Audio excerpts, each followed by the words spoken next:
2017, a year full of great movies, full of fun movies, of scary movies, of romantic movies, but in my opinion, one of the best years for action movies to have come out recently.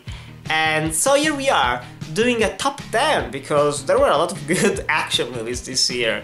There are some honorable mentions, and also, as always, this is just my list, my opinion, blah blah blah, agree, disagree, whatever, you know the drill. You do. So let's get started with the honorable mentions. First of all, we have Hitman's Bodyguard, a fun movie, decent action. I enjoyed it more than I was expecting to, but yeah, it isn't a great film by any means. We also have Kong Skull Island, a pleasant surprise, especially after kind of the small disappointment that was Godzilla from 2014. Great big action sequences between monsters, kaijus, and also we have Samuel L. Jackson once again. Very fun character there. And then last but not least, we have Wonder Woman. I'm putting this mainly for just one reason: No Man's Land. That scene was fantastic, outstanding, emotional even, for a multitude of reasons, but the rest of the film, it's a watchable film, superhero film, god-awful ending with CGI all over the place, weird beginning with the little girl, some of the effects are awful, but there are some nice action sequences in the film, and the No Man's Land scene is one of the best action scenes of the year. So, let's get started with number 10 now. At number 10 we have Free Fire, a high-concept action film. It is 1 hour and a half of people trapped inside a warehouse shooting each other. It goes for a more realistic type of violence where if someone gets hit in a shoulder, they don't die, they just can't use the shoulder anymore. So there is a lot of people just crawling all over the place. It is a dark comedy by Ben Wheatley, and I really enjoyed it. I had a blast watching it. Even though the action can be slightly confusing towards the end, because even though we get some wide shots, we still know where everyone is inside the warehouse. There are a couple of moments where, yeah, it gets kind of distracting and mildly confusing towards the end, but overall, a very fun film. At number 9, it's the Indonesian Headshot, with the same guy from the Raid movies. And this film, while the story itself was pretty mediocre, surprisingly so and disappointingly so, the action sequences were fantastic, and there is a lot of action. Some might even say too much, like I did in the review, but I cannot deny that just watching the single action sequences as clips on YouTube, they are incredible. Very raw, very brutal, gory, but outstanding nonetheless, with great choreography. At number 8, it's Atomic Blonde. Once again, I watched this film like 3 times. The first time I mildly enjoyed it, the second time I really liked it, the third time I liked it less. I just can't get over how needlessly convoluted the story is. Convoluted in the sense that they make it complicated for no real reason, but I still get what the story is about, I still know every plot point, every bit of it.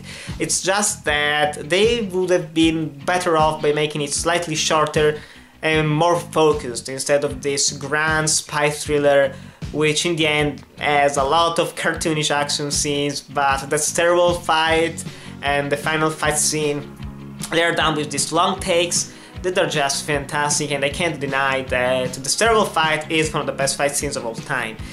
The rest of the film around it, not so good, and there just isn't enough tension in the other action scenes of the film, unfortunately, but a good film nonetheless. At number 7 is Manhunt, a film that probably you haven't watched. I watched it at Venice Film Festival with the director himself, John Woo, in the audience, and boy, what a fun film. Incredibly stupid in some points, but this is just John Woo going back to his roots and saying, okay, I made some great, fun, quirky, weird action films in the past, and I'm coming back to prove once again that I know how to make action. It is very kinetic, very frantic, very fun, very light-hearted, and it is just a blast to watch from start to finish. Right from the get-go, from the opening scene, you are sucked into this weird-ass world.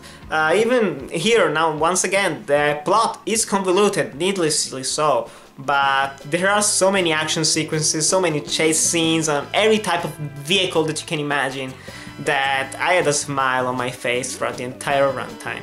At number 6, it's Dunkirk. Dunkirk is a war action movie, we can't deny it, and one of the most intense ones of the year. Characters, they're non-existent, and honestly we don't need characters in this freaking movie, and it was so well made.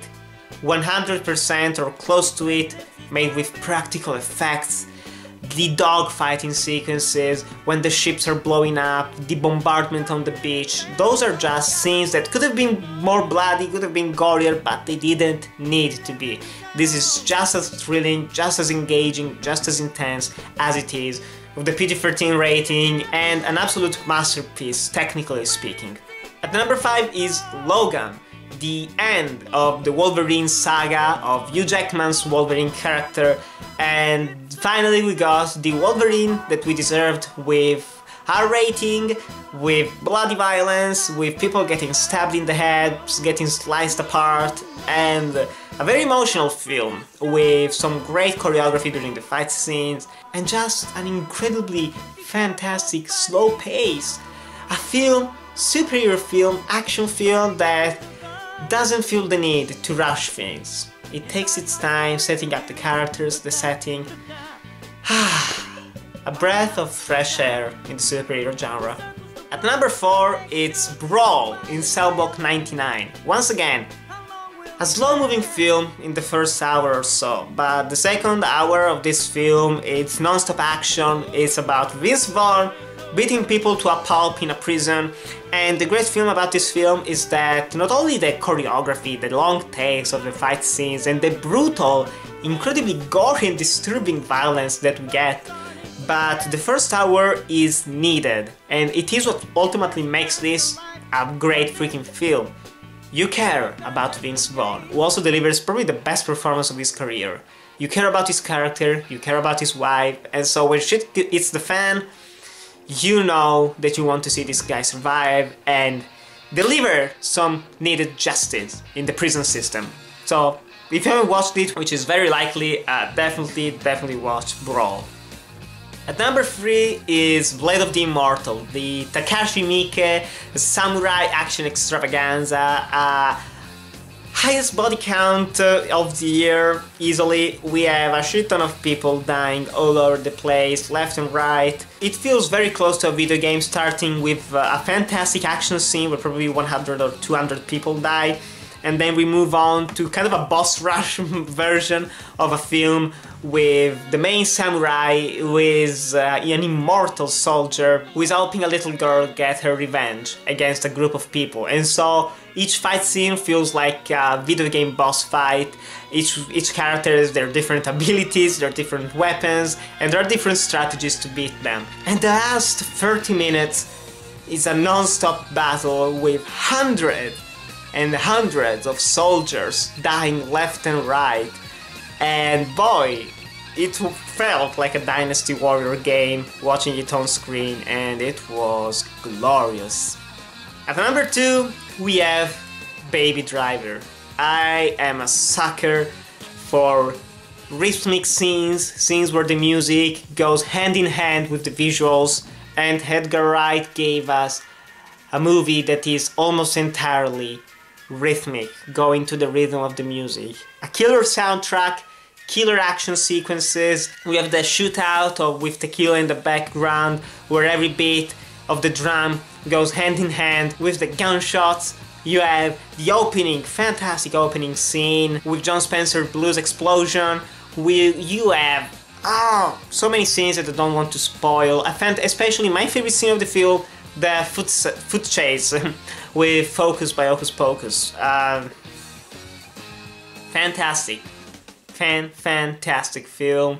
I watched it 5 times this year, so you know a movie's good if I've watched it 5 times. And you know what other film I've watched 5 times? The number 1 action movie of the year, in my opinion, John Wick Chapter 2. I am in love with the John Wick movies. They are everything that I want from an action film. They have stories that are not too complicated, they're just very straightforward and complicated, not in the sense that they aren't deep or anything, but just that They don't have a lot of bullshit around them. They have an original setting, interesting characters, and when the action goes down, you know where the characters are in the scene, you watch them, the choreography of the gunfights is mind-blowing and awesome, and the fight scene in the museum at the end of the film, both when John Wick first starts shooting with the 7 bullets in the M1911 pistol, going right into the Hall of Mirrors, into reflections of the soul at the NYC museum. That scene alone is worth the price of admission, and this whole second hour of the film is non-stop action, but it is never tiring, it is always engaging, always different, and Keanu Reeves is a god of action movies. I've grown to love him in the past 2 years. And John Wick Chapter 2 is, in my opinion, a crowning achievement for the genre. A lot of people just find it to be okay, and that's cool, but to me, it was fantastic. I mean, 5 times? How many times have I watched 5 times a movie? Those 2 films, Baby Driver and John Wick, absolutely some of the best films of the year, and easily the best action films of the year. So guys, tell me in the comments below if you agree or disagree with me, what your favorite movies are of this year in the genre action. And yeah, I loved this year. I truly loved it. So guys, thanks so much for to like, comment, subscribe, and I'll see you in the next video.